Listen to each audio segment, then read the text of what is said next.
since I've done cardio live, but here we are. Sorry for the bouncing around. But today I wanted to share a story that actually literally just happened. And I wanted to talk about it because, you know, as I'm sharing this story that literally just happened with me, I would like for you to come into this analogy it's not really an analogy, it's like a lesson. I would like for you to come into this live and paying attention to the story that I'm going to tell you and not assign the lesson behind it to someone else. I would like for you to look at yourself and ask yourself, am I doing things like this? Am I maybe making these mistakes? Because I find that a lot of times it's easy to, oh yeah, no, I'm perfect. I don't do any of it. Oh, but I know so many people that do it. But the truth is that a lot of times I truly believe that the message we're listening to, that we try to assign to others, is applicable to us too. So now that we got that out of the way. So I just applied for a TSA pre-check, right?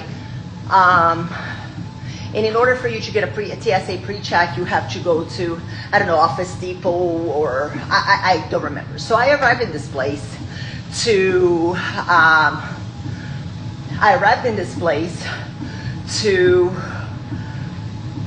get all the documentations ready. So whenever I arrived there, this lovely lady, she was so nice. She was putting some kind of flavoring in her water. And she saw me arriving with my bottled water. She's like, oh my goodness, you drink a lot of water. That's probably why you're fit. And I start laughing, we start talking. She's like, yeah, I need to drink more water because I am diabetic. But I struggle to drink water, so I have to put flavoring in it. So here's the part, okay?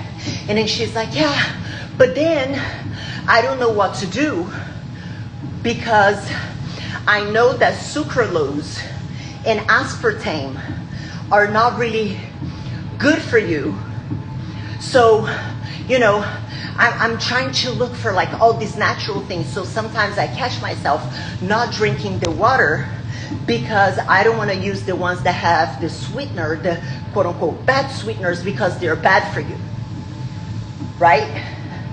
And listen, they study with aspartame. Let me kind of like open a little parenthesis here. You need to consume an ungodly amount of sweetener for it to truly be bad for you. And a lot of these studies that have been done on rodents, aka like lab rats. And a lot of times for studies with lab rats, with rodents, it's a hypothesis. It does not necessarily mean that it's going to be applicable to humans. So just a little bit of a side note here. And then I continue chatting with her, and then I get close to her. And listen, this is not, I'm not speaking as judging the lady, okay? I just thought that it was very interesting because I see people doing this a lot, just different versions of it. So I get close to her because she's helping me with something, and I could smell the cigarettes. I could, like, honestly, like she went like this with her hair, and I could just smell the cigarettes. Which, that's where the idea for this life came to life. So we have someone who is diabetic, okay?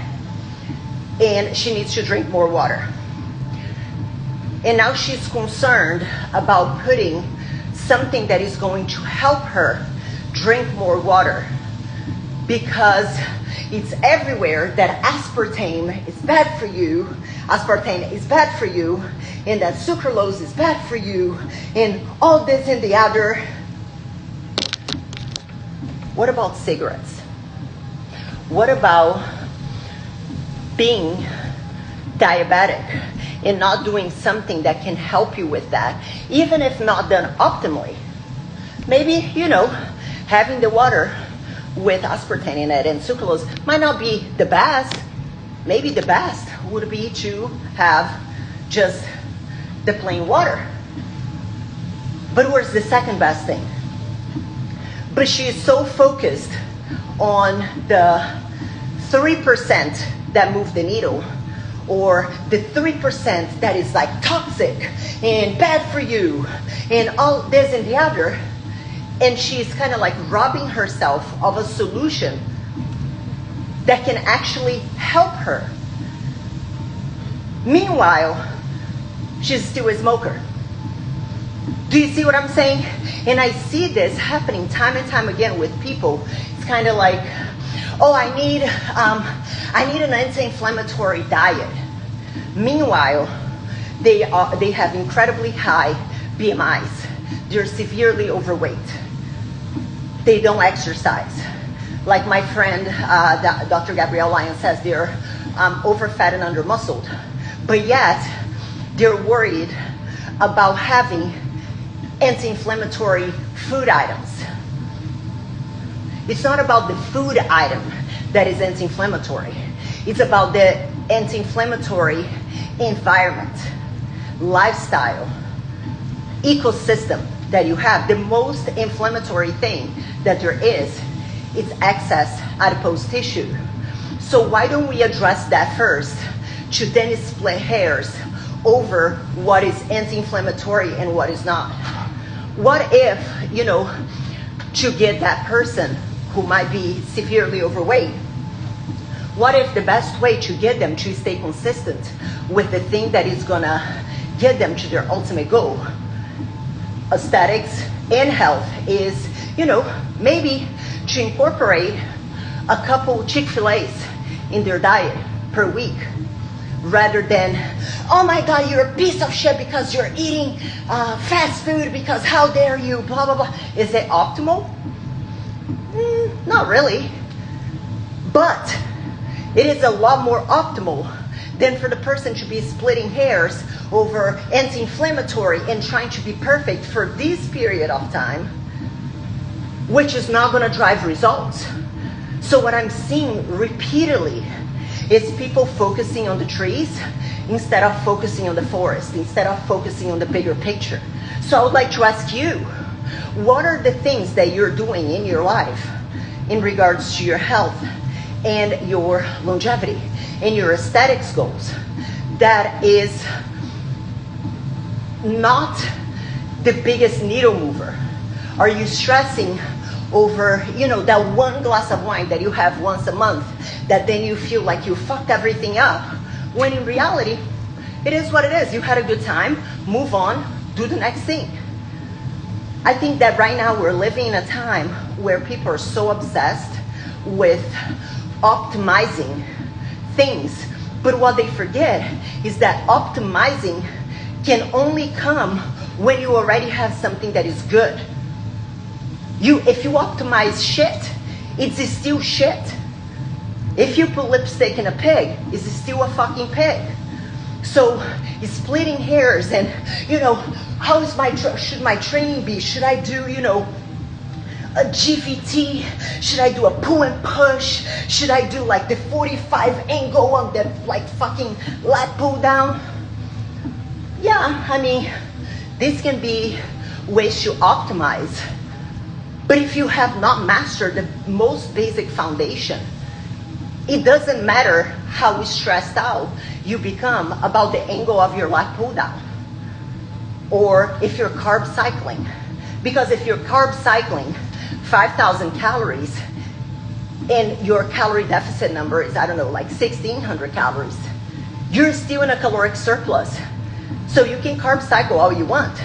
You're still overeating and you're still gonna gain weight, even if you're consuming 5,000 calories of healthy food. So this is what I mean when I'm talking about focusing on the forest instead of focusing on the trees. And I see this time and time again with women that I speak to every single day. So I just wanted to share this experience, and sorry about my bouncing and being out of breath. But I just experienced this and I wanted to share with you. So, and if you have any questions, drop in the chat. If you'd like to learn how you can work with us and have this journey simplified for you, send me a message with the word lean, and then I'll send you the information on how to apply. We have a group starting on July 7th. So if you'd like to see if you qualify for the group starting on July 7th, send me a message with the word lean, and then I'll send you the information. Thanks so much for watching. And if you have any questions as well, just send me a message. I love to answer questions that you guys have. So just send that over, okay? Now I have to finish my cardio because I'm really out of breath. Bye-bye.